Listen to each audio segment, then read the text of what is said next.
anybody that has stuck around for both episodes. If you are new here, welcome to the second episode of Eat Crit Live. Now we are here with the amazing Bananachan and the amazing Foong Lim talking about exquisite crime. And I am so excited to dive into this. I love a game where crime is an art and you are the artist. I think the tagline already gets you hooked immediately. So first and foremost, let us talk to the creators of this game. Banana, if you could introduce yourself, your pronouns, who you are, where I can find you. Yeah, thanks again for having me on the show. I am Bananachan, she, her, they, them. I am the owner and co-founder of a small box board game and RPG publishing company called Game and a Curry. I also design and write games for other companies. Some of my latest work has been on Van Brixton's Guide to Ravenloft, Jung Shibla in the Banquet Hall, and Scooby-Doo Betrayal of Mystery Mansion. Yay, I am here for it. So, Sen, same for you, your pronouns, what you do, and where we can find Sure. you. My name is Foong Lim. I use he, him pronouns. I'm up in Canada, in London, Ontario, which is just like about 2 hours south of Toronto. And you can find me on Twitter at SenFongLim, SenFoonglim. I do a lot of design in the board game space specifically, and then a little bit in the RPG space, mostly with Bananachan. I also forgot my Twitter handle, which is Bananachan Games, so there. Yes, everybody, please do give them a follow. Everything that you guys work on is gold, and I was very excited to see that you guys were working on another game together. So, with that in mind, what was the inception of an exquisite crime? How did that come about?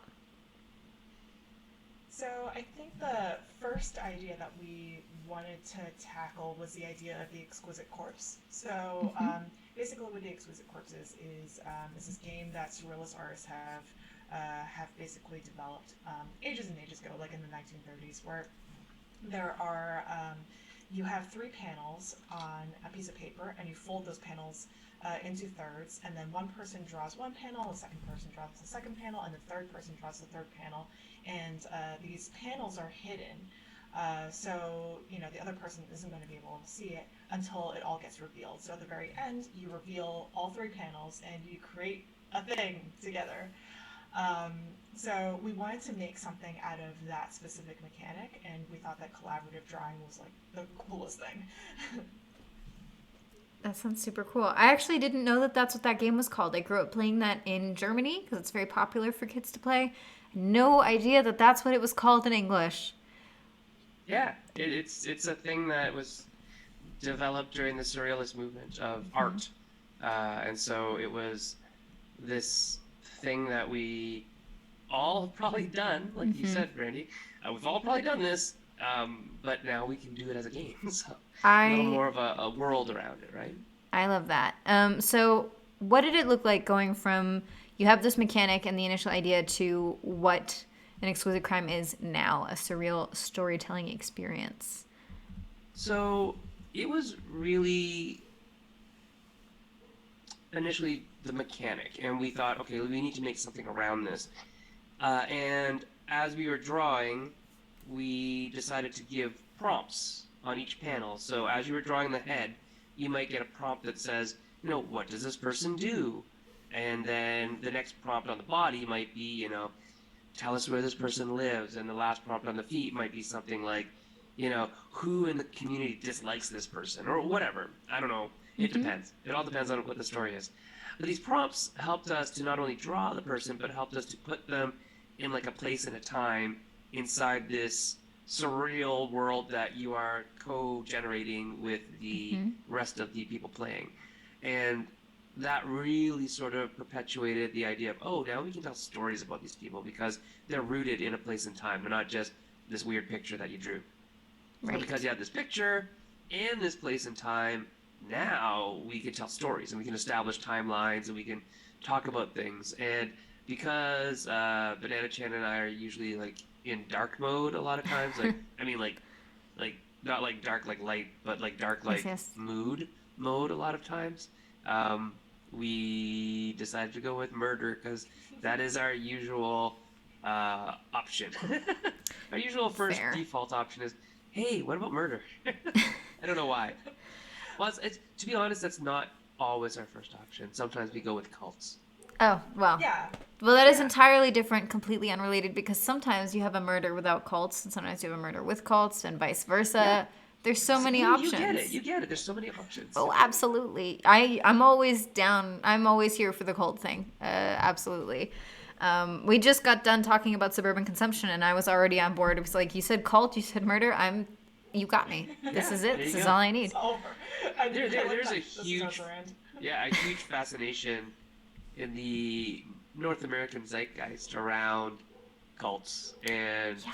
unsolved murders and mysteries and Ooh, I have noticed that in the podcasting space. A lot yeah, of the and like people I know are crime podcasters, and I'm like, you do amazing work. I don't know how you sleep. yep, and then like cryptids and just things that are like unsolved. People are so interested in all these things, and it's great because we are too.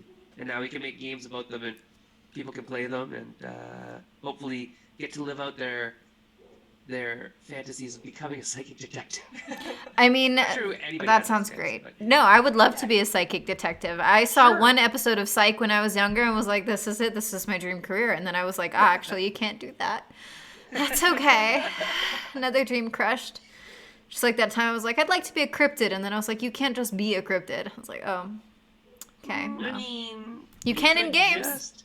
or you could just like hang out in the wild and do strange things. And You know, I there'd keep be telling the my legend friends of that. Brandy Rose. Yeah, as long as people talk about you and you're hard to find, I feel like You are a cryptid. Yeah. Wow, so at least 6 months out of the year I am a cryptid. For sure. No, I have always told my friends my backup plan is to fuck off to the woods, sit under a bridge, and shout obscenities at passing youth and You would random literally people. be a cryptid. Perfect. You'd be Brandy under the bridge.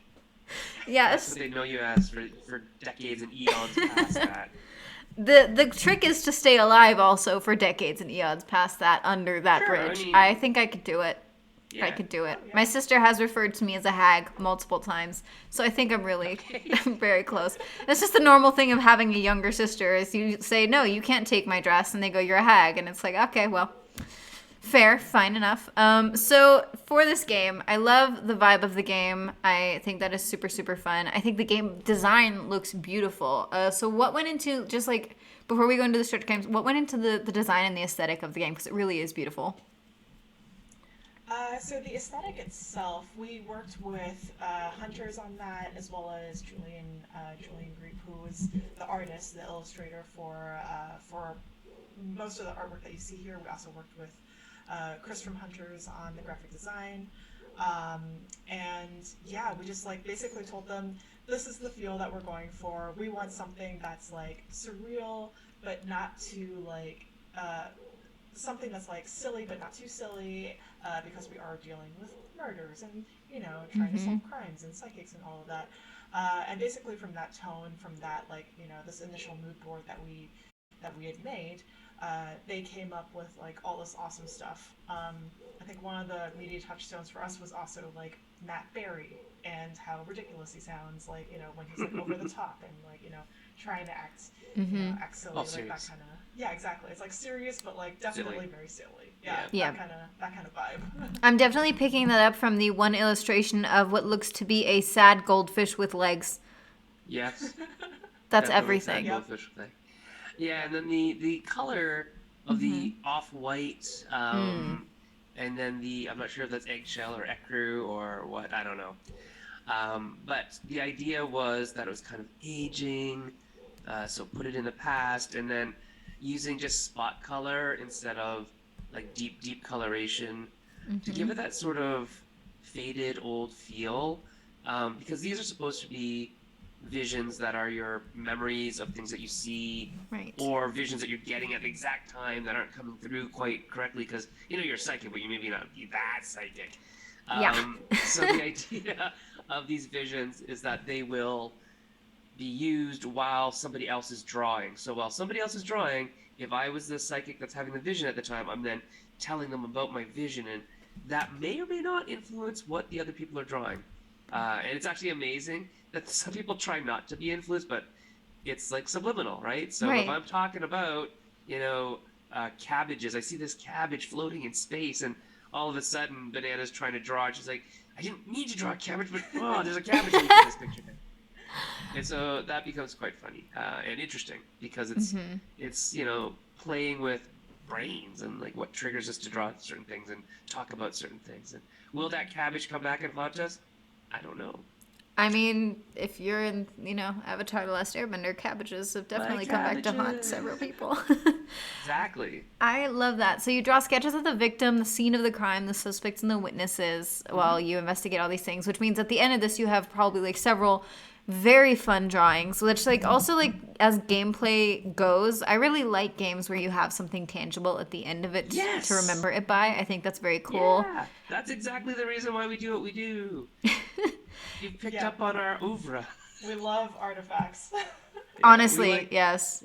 Yeah, we want people to be able to pick up a binder 10 years from now and go, oh my god, what was this? And remember not only the game that they played, but the people who they played it with. And I think that is really something.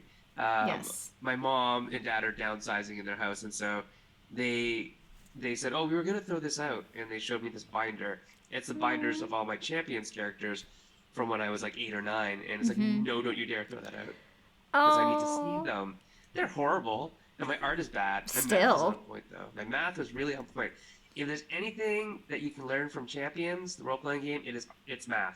There's a lot of math. It's a lot of points. Well, to your defense also, there's a whole little panel on your Kickstarter that says, but I'm not an artist and you don't have to be, which is also what I really like about you setting this in surrealism, because technical skill is not required for surrealism at all. Which means also this is it is murder, but like, who wasn't playing, solving murder mysteries with Nancy Drew when they were 5? Maybe that was like a little young, but I was doing it and I was having a great time, and I did that with my friends, and I still remember the adventures that we came up with way back when. So, if you're younger, you don't have the technical skill yet. If you're my age and you've got some pretty nice looking stick figures down, this game is very accessible. I love that I saw that it has an online version as well, or will have an online version as well. How did you guys who was that something that like Hunters was working on more, like the programming side for that, or how involved were you guys with the like taking it from physical to digital? Because that's something that like on a game I'm developing right now, oh my god, like it's a process to take my physical design and make it codable, programmable, and then playable. Yeah, so the cool thing is that we're working with Hunters, who's also working with Roll20 on this. So Roll20 already has those features, that the scribble tool built into their platform. So we're not doing the programming, but I'm hoping that it's a little easier for them to sort of figure out, because they already have that scribble tool. Oh, that's perfect. I'm also looking at the packages of what people can get, and the Murder in a Box Deluxe Edition looks so pretty. Does that really come with a tiny little magnifying glass? It does. Oh, that's perfect. That would have sold me on this game. Good. It's important. It's very important. I love the cards. I love the, how do you say this? Zener cards? We think it's Zener. Zener. Okay. Zener. Yeah. I love that we think and we don't know. That's okay. I'm assuming I've been calling them Zener cards. We'll see. Hopefully no one calls me out on it. It's fine. It's fine. Nobody has to know.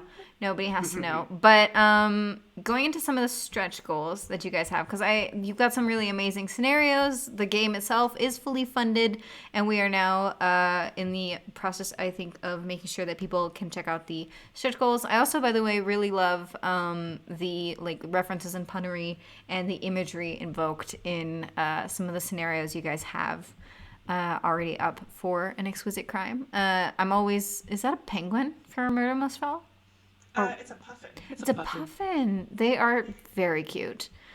Very, very cute. So amidst the stretch goals, what are some that you guys are most looking forward to? I'm personally most excited for the guest creators. So we're trying to, if we hit our stretch goals, we are going to have Norden Ellie and Mabel Harper working with us again. So we've worked with them before on John Shulpa and the Banquet Hall. And so we're hoping if we get to those stretch goals, we can have them on board again. We can start working with them and see what they can create. Because I think this is a cool thing for them to be a part of. It looks amazing. Sin, what are you most looking forward to from the stretch goals? If you can dream as big as you want. Yeah, I mean, so other than having writers on, which is always wonderful, I'd love to see what other people do with the kind of framework that we've created. Mm-hmm. And some people make some really creative stuff, so it's great. I am like you. I am really interested to see the digital implementation of this. Bananachan and I were doing we did the drawings of the puffins and stuff like that. And even though it's kind of clunky, it actually kind of um, what's the word? It sort of like levels the playing field for those people who are really good artists and those people who are not really good artists. And I you sort think of they get look this gorgeous. clunky, sort of holistic, drawn in MS Paint look kind of thing that is still hilarious. I'm fascinated by digital play. It will hopefully never replace in-person paper-based play for me, Mm-hmm. especially for a game like this where I actually want to collect those Mm-hmm. artifacts that we make. I would love to like, hey, can I photocopy all of these and keep them in a binder type thing. Mm-hmm. But screen caps are they're close.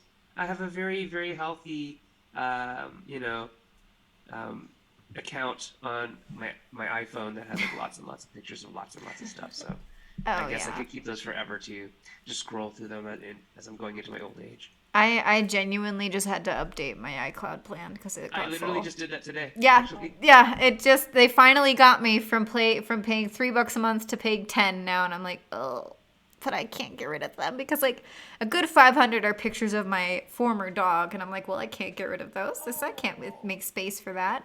So I was like, yes, I have to update. Although to be fair, don't awe too much. A lot of them are selfies. Selfies are Oh, those are important too. those are we're documenting ourselves for old age also. No, I would really love if I worked on a game that created an artifact afterwards. I would love for people to be able to like send me scans and post things and collect all of these things because afterwards Yeah. it's an amazing feeling to look at.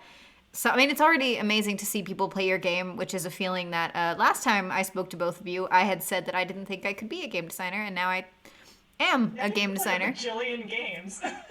Yes, I am. I am. But it's also now I've finally had the experience of seeing somebody play a game I've designed, and I think seeing actual like physical like artifacts and remnants of a game that I designed that caused people to have like a really great time and they created something from it. I cannot even imagine how nice that would feel. I would definitely also want to have a binder for sure, or an online thing. Also on the digital one, I think you guys did great. I think the puffin looks extremely gangster as hell. Thank you.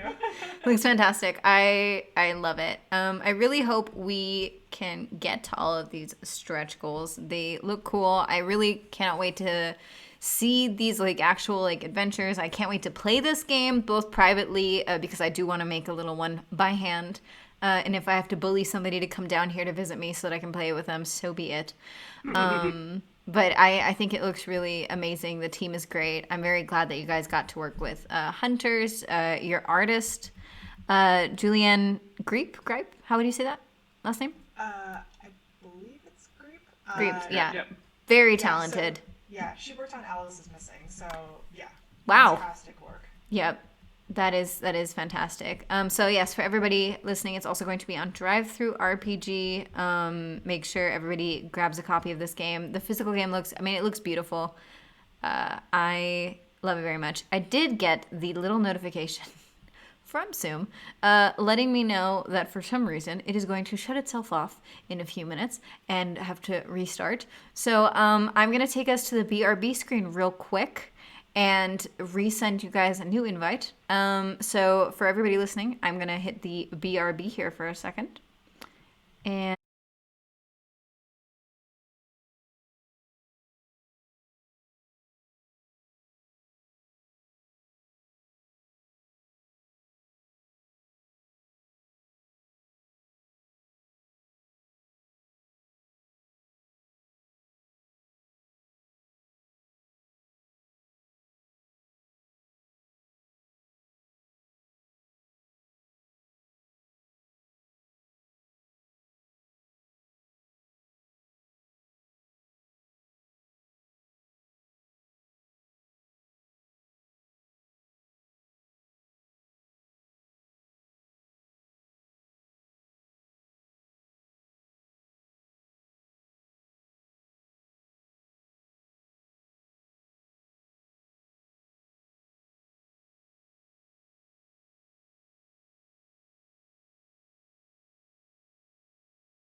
unmute us, and we are back. Hi, everybody. Thank you for waiting. Thanks for holding out through the occasional technical difficulty that we seem to be having today on Cutest Patoot. But that's okay. As I was saying, I really love that one of the stretch goals includes additional cards, which I love. I love an add-on. I love an extension. Honestly, now that I've made my own games, I kind of almost liked making the extensions for some of my games more than you had even more fun doing those than I had making the original game. And I love that there's a velvet bag as an add-on because commitment to the aesthetic is very admirable. And then I wanted to talk a little bit with you guys about the actual gameplay experience because you guys have, of course, tested the game. And as far as you talk us through how that went, how that was, that would be cool just to share with everybody. Yeah, absolutely. I think one of our first play tests we did at Grand Con? Is that the first Yeah. one? Yeah, okay. Yeah, it's probably our first one in 2019. Yeah. Yeah, so we did our first one in 2019. That was when Sen had first developed the props with the Exquisite Corpse pages. So we didn't have a name for them back then. Now we're calling them phantasmographs, which is a play on the word orographs. But basically, back then, it worked like off the fly, just like, when we play tested it with, who did we play test it with again? Oh, Julie and Robert. Yeah, and when we were playtesting it with them, it just like, we had a lot of fun. We were just like laughing the whole way through. Julie was just like taking pictures of everything. We just like wanted to keep artifacts of all of the stuff. Actually, I think she has the originals. Yeah, she kept the originals because she's like, I want to make a coffee table book out of these, and they will live on my coffee table forever. And so when we asked her to send us pictures, she's like, oh yeah, I know exactly where they are. They're right here. Because she keeps them somewhere near and dear to her all the time. She loved it so much.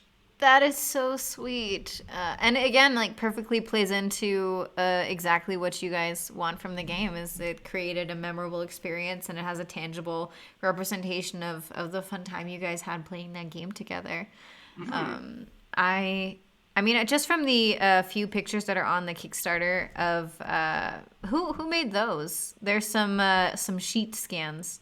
Were those from that actual play that you guys did, or are they from They're from a else? different one? But yeah. So, yeah, those are from a different one that I played with two artists actually. So I played with Stephen Wu, who did the art for Georgia. Nice. So it was me, Stephen Wu, and give me 1 second. I just gotta remember who else was there. Sorry. No, you're fine. Because one of my friends, he like changes his name a lot, so I'm just like, what is it? Oh, so John McGuire. I always call him John Hambone because his middle name or his handle is Hambone, but it's John McGuire. Right. And Sally Cantorino. So Sally is also an artist, right? So Sally and Steven, they were both like showing off their art skills and doing the coolest things. So like the top, if you see on the left-hand side, the top drawing, that is definitely, I think that's by Sally. I think that was a Sally piece. And then the middle was probably like Steven. And then the last part is like either John or I. So you can tell that artists had a great time playing this. We definitely got like a lot of intricate art. It looks really cool playing with them. I would love to see like a table of just like 4 artists playing this game. I would love to play this game. I do not consider myself an artist anymore, much to my mother's disappointment. But I was raised by a classically trained artist, and I was forced through art school for a little bit, specifically for surrealism, because that's really where a lot of artists that have difficulty with other areas tend to gravitate towards. It's a really easy way to cop out and be like, no, the proportions are on purpose. Fully meant for that eye to be twice the size of the other eye. It's called forced perspective. Have you heard of it? Yeah, so I did great in surrealist art, so this game right up my alley. It's also the only art form that I was even remotely interested in historically. Nothing else quite catches the attention as surreal art for me, but I love that. I love how fun it looks. I can't wait to solve a crime for this. Also, I love the game time. Like 2 to 3 hours for 2 to 4 people. very easy to schedule. Sounds like a really nice, fun like game night thing to do with like a group of friends or with your family. It just seems like a Yeah, really nice activity. and because it's not a campaign type game, Yeah. it doesn't have a life past that, which is actually Mm-hmm. in the idea of it, like it's ephemeral, right? You're making ephemera, and it kind of spirals out of there. And the memories of the event are like just of that one event, which is actually kind of cool. So you're not having these sprawling, like, you Mm-hmm. know, 7 year arcs of memories about like you're my level 17 paladin and whatnot, Yeah. which is okay. I mean, those are cool memories too. Don't lose those memories. But these are sort of these fun one-shot events that maybe you don't play this every week, Mm-hmm. but maybe you bring it out when you have friends who've never experienced this before, and maybe you've never role played before. And you're saying, "Hey, I've got a game for you. This is a very approachable game." Mm-hmm. Even though some of the pictures that we showed were like, "Hey, that's like two artists and some people who aren't as artsy Mm-hmm. drawing those." But I think that's a good representation because you're always going to have some people around you that are pretty okay artists, or at least they look pretty okay. And then sometimes it's like, can be stick figures. Is that a duck? I don't know. It doesn't matter. It's surreal. It's a surreal Exactly. duck, It's right? exactly. Plus, I love the imagery of the gameplay that's like I pull up on the screen right now of this like cephalopod type monster creature with a tentacle wrapped around a pencil, drawing this likelihood based off of what seems to be a skeleton in a trench coat and a trilby speaking, like I guess relating the details of this like person or the victim or the witness. And I think as a collaborative storytelling thing, I mean, it's really a really great mechanic, and it is extremely, I think, approachable. I mean, that's a big thing about the games that I highlight here on Ecrit is that with pretty much every game here, I try to prove like you can get into this if you've never played any kind of role playing game before. If you've never played anything in this area before, you can get into this because it's easy. It's entry level. You can be an expert in art, or you can and never have role played. You can be totally new at both of those things. You can be an expert role player and draw stick figures, but like you can still play this game and have a great time with your friends and solve like a murder, which like Yeah, is what I'd like to do on a typical Friday night is, which makes you the hero. You can be the hero of this story. that Or is the antagonist, depending on how you want to play your character. that is true. There is room to play around. But yeah, I mean it says like even if the final outcome is stick figures, it does something to make the world more wonderful. And I think that's great because I also think it's a really nice way to have people get into storytelling because getting into role playing is something that like I also highly encourage, and I always try to promote games. I think that'll help, but I think getting into storytelling is also like separately a really really cool thing to be able to get from a game because storytelling is something we all do innately always and maybe wouldn't consider ourselves Hmm. storytellers, but I think this is a really great way to like play a game and hone it, and like these are stories that you'll also like you'll remember, you'll be able to share with your friends where you'll be like, hey, remember that octopus you came up with that like robbed a bank and killed a dude, and like that's like a whole story. That's the story that you and your friend group will remember always because who would forget an octopus that robbed a bank and killed a guy? I wouldn't. Right? Yeah. And it's very Exactly. true. It's very true what you said about, everybody can role play, everybody can, tell a story, everybody can draw somewhat, right? So the idea that, oh, role playing is just for, theater geeks and, drawing is just for artists. We're here to tell you that no, everybody can participate in some way, shape, or form. And even if you can't, or even if you think you can't, or even if you have, you know, um, a physical disability where you can't pick up a pencil and draw, Mm-hmm. give us a shout. We'll figure out some way Mm-hmm. that you can participate. Right? There's lots and lots of ways to participate and create in a meaningful way and be part of the story. Yeah. Mm-hmm. And I think Honestly, like that's a really great tie-in. Yeah, banana. yeah, I was just gonna say like quickly, for folks who aren't drawing, like so in each round, as you're like going through these different drawings, you're passing this piece of paper around, but one person is always describing the vision cards to the other players. So how it looks is, I would be saying something if I were describing the visions, I'd be like, oh, I see, a octopus with several knives. Each tentacle is holding a knife. and just like basically describing it as if I were the psychic, like in character. So folks who aren't drawing, they can take on that role and just like interpret these visions as they come to them. Nice. I love the flexibility. I love that it is very accessible. I actually have a really horrible hand tremor that is intermittent, thank God, but comes and goes and sometimes stays for several hours, so I can't hold things. And I am still, because product development is a whole of noises, and it takes a long time, but I am currently working on adjustable counterweights for, well, originally makeup brushes, but now really anything skinny that you can stick in there. That is something that I'm still working on developing right now. So yeah, I mean, there's always something you can do to figure it out. And cool thing is, shaky as she may be, I can push my hand down and press a button. So the digital version of this also helps, I think, to make things a little bit more accessible. But yes, that is something I really look forward to seeing more of once this game is out. I mean, out fully. I will definitely be grabbing a copy. I highly recommend everybody watching this either live or on the VOD or on YouTube to please go and back this Kickstarter while you can. There's still some really amazing stretch goals and some really amazing people listed on there that I think would be really great if they got to share the stories that they've created or that they create for an exquisite crime. I think it'd be great if everybody could share all of their exquisite crimes. And yeah, I would love that. I would love to hear everything that people do. See it too. Be great. Yes. That'd be so cool. I can't wait. I can't wait to see the art that people come up with for this. So thank you guys so much for being on the show, for being here to talk with me about an exquisite crime. I can't wait to play it. I will spam you with photos once I do get to finally play it. Some Scantrons, I'll figure out a way. I'll fax it to you if I have to, but for your little binder. You could just send it to us psychically, because, I mean, That's know true. that Banana and I are actual psychic. That's true. That's true. Sometimes I think really, really hard and I go, oh yeah, Banana got that. Oh yeah, totally. Absolutely. Absolutely. I don't even have to text you. We got it. I'll put that lasagna in the oven now. Thank you. Thank you. Yes.